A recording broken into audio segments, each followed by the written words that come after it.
کہ پیغمبر اسلام کی پوری سیرت دنیا کے سامنے تھی.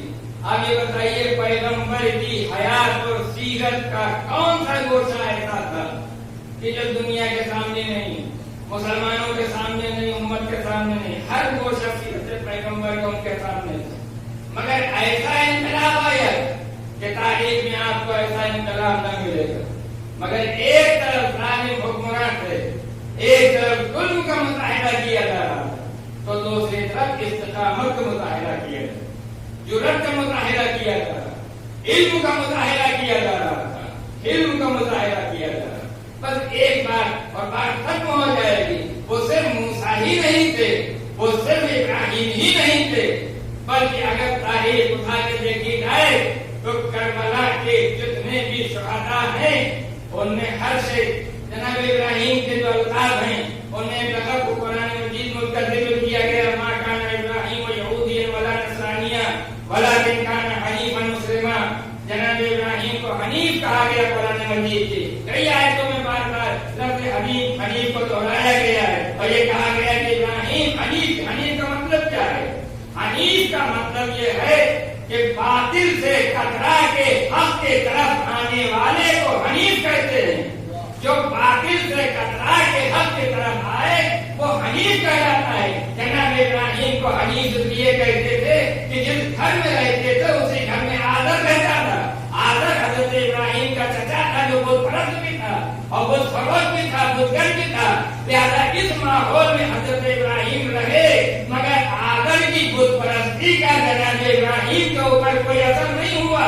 اسی لیے جناب ابراہیم کو حنیف کہا جاتا ہے، یعنی باطل سے بچتے ہوئے کتراتے ہوئے حق کی طرف آئے ہیں. لہذا باطل سے کترا کے حق کی طرف جو آئے وہ حنیف کہلاتا ہے. اگر حنیف کی تعریف یہی ہے تو یاد رکھے ابراہیم کیا کربلا میں حبیب بھی حنیف تھے، مسلم ابن حسنہ بھی حنیف تھے، شوکت بھی حنیف تھے، جناب مسلم ابن عقیل بھی حنیف تھے اور جتنے شہداء کربلا اور امام کے امثال سب حنیف ہیں. اب حنیف ہونے کی ایک مثال اگر آپ سے سن سکتے ہیں تو سن لیجئے کہ جناب مسلم ابن عقیل جنہیں کوفے میں شہید کیا گیا تھا، آپ کی استقامت کا عالم یہ ہے، آپ کی جرأت کا عالم یہ ہے کہ جب ابن زیاد کے سامنے پیش کیے گئے ہیں تو ابن زیاد نے یزید کی تعریف کرنا شروع کی. وہ خلیفۃ المسلمین ہیں، اس کو لوگوں نے خلیفہ مان لیا ہے اور اس کی اطاعت سب کے اوپر لازم وغیرہ وغیرہ. یزید کی تعریف اور اس کے بعد امام حسین علیہ السلام کی مذمت اپنے منہ سے کرنے لگے. دل کھول کے امام کے شان میں گستاخی کر چکا. تو اب جناب مسلم ابن عقیل مخاطب ہوئے ابن زیاد. یاد رکھیے ابن زیاد گورنر کا دربار اس کا تھا جس طریقے سے فرعون کا دربار تھا. موسیٰ اکیلے تھے، ہارون اکیلے تھے، یہاں جناب مسلم ابن عقیل اکیلے ہیں. ایک خانی تھے بھی تو وہ بھی شہید کیے جا چکے ہیں. لہذا جناب مسلم ابن عقیل کا نیتا کہاں ہے؟ اکیلے ہیں. جس وقت امام کے سامنے وہ گستاخی کرنے لگا اور یزید کی تعریف کرنے لگا تو آخر میں جناب مسلم ابن عقیل نے جو جواب دیا ہے پوری استقامت کا مظاہرہ کہا ہے. ابن زیاد، ابن مرجانہ، یہ کس کی بات کر رہے ہو؟ میرے سید کی بات کر رہے ہو؟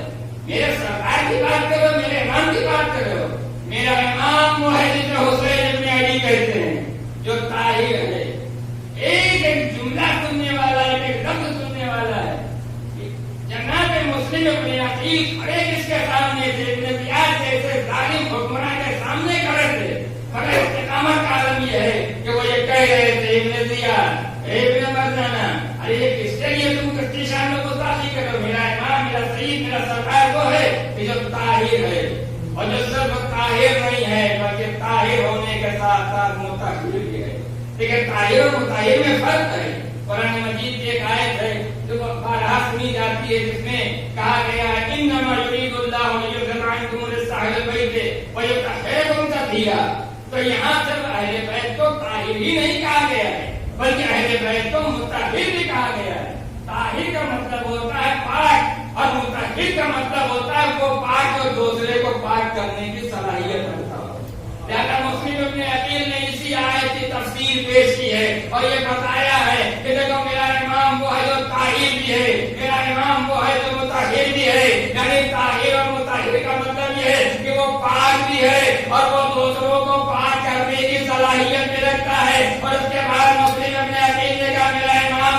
ہے جو صرف طاہر ہی نہیں ہے، جو صرف مطہر ہی نہیں ہے، بلکہ وہ دو طہارتوں کا مجموعہ ہے۔ دو طہارتیں جب ملی ہے تب امام ہمارا ایک دنیا میں آیا ہے عالم وجود میں، اور اس کے بعد مسلم نے کہا جس یزید کی تم بات کرتے ہو میرا امام وہ ہے جو دو طہارتوں کا مجموعہ ہے، اور جس یزید کا بات کی بات کر رہے ہو یزید نجیس ہے اور دو نجاستوں سے مل کے بنا ہے۔ یہی فرق میرے امام میں اور میرے یزید میں ہے۔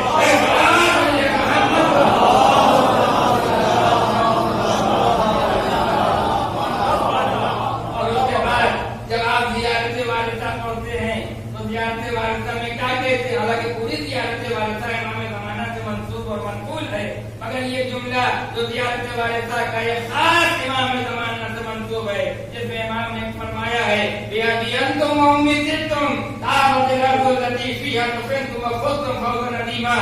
امام زمانہ نے جو اصحاب حسینی کا تعارف کرایا ہے وہ ان الفاظ میں کہا ہے جو مسلم ابن عقیل نے کہا تھا وہی امام زمانہ بھی کہہ رہے ہیں، وہی قرآن مجید بھی کہہ رہا ہے۔ یعنی مسلم جو کلام کر رہے ہیں، امام زمانہ جو اصحاب حسینی کا تعارف کرا رہے ہیں، قرآن اس کی تائید کر رہا ہے اور اس کی تشریح کر رہا ہے۔ امام فرماتے ہیں اصحاب حسینی ہمارے ماں باپ تمہارے اوپر قربان ہو جائیں، تم خود پاک و پاکیزہ، اور جس سرزمین کے اوپر دفن ہوئے اس سرزمین کو بھی پاک کر دیا۔ یعنی حسین اور حسین والے پاک بھی ہے، اور ایسے ہم پاک ہیں جو دوسروں کو پاک کرنے کی صلاحیت رکھتے ہیں، جو دوسروں کو پاک کرنے کی صلاحیت رکھتے ہیں۔ یہی وجہ ہے کہ امام زمانہ اصحاب حسینی کا ان الفاظ کا تعارف کرا رہے ہیں۔ اور بات تمام ہو گئی، محرم کا زمانہ شروع ہو گیا۔ آج پہلی محرم ہے، آج فاطمہ کے لال کے سب ماتم بچھی ہوئی ہے، گھر گھر سب ماتم بچھے، حالات نامساعد ہے، مگر اس کے باوجود بچھانے والے جمع ہوتے ہیں اپنے مظلوم امام کے اوپر گریہ کرنے کے لیے۔ ارباب ادا کل چاند رات تھی، پہلی محرم کی رات گزر گئی، رات تو دوسری محرم کے جس میں ہم اور آپ بیٹھے ہیں۔ جب چاند رات آتی ہے تو اہتمام ہوتا ہے، کس طریقے کا اہتمام ہوتا ہے؟ عورتیں سیاہ لباس پہنتی ہیں، چھوٹے چھوٹے بچوں کو سیاہ لباس پہناتی ہیں، ہر طرف ایک غم کا ماحول ہو جاتا ہے، سیاہ جھنڈیاں گھروں پہ لگا دی جاتی ہیں۔ اور اس کے بعد جس وقت چاند رونما ہوتا ہے، جس وقت چاند رونما ہوتا ہے تو اس وقت عالم یہ ہوتا ہے کہ لوگوں کے دل بھر آتے ہیں کہ وہ مہینہ آ گیا کہ جس کی تصویر کو فاطمہ کا لال 3 دن کی بھوک و پیاس میں سے کربلا کے اوپر شہید کر دیا گیا۔ اپنے اصحاب و انصار کے ساتھ ذرا سوچو کہ جب ہم چاند دیکھتے ہیں تو چاند دیکھنے کے بعد ہمارا دل بھر آتا ہے، آنکھوں سے آنسو جاری ہو جاتے ہیں۔ جب یہی چاند جناب زینب دیکھتی ہوں گی تو ان کے دل پر کیا گزرتی ہوگی؟ جب ام کلثوم دیکھتی ہوں گی تو ان کے دل پر کیا گزرتی ہوگی؟ اور تو اور جس وقت امام زین العابدین اس چاند کو دیکھتے ہوں گے تو امام زین العابدین کے دل پر کیا گزرتی ہوگی؟ یقیناً ہم جب چاند دیکھتے ہیں تو ہمیں تازیہ یاد آتا ہے، ہمیں ادب یاد آتا ہے، ہمارے دماغ امام باڑوں کی طرف منتقل ہو جاتے ہیں، شبیہ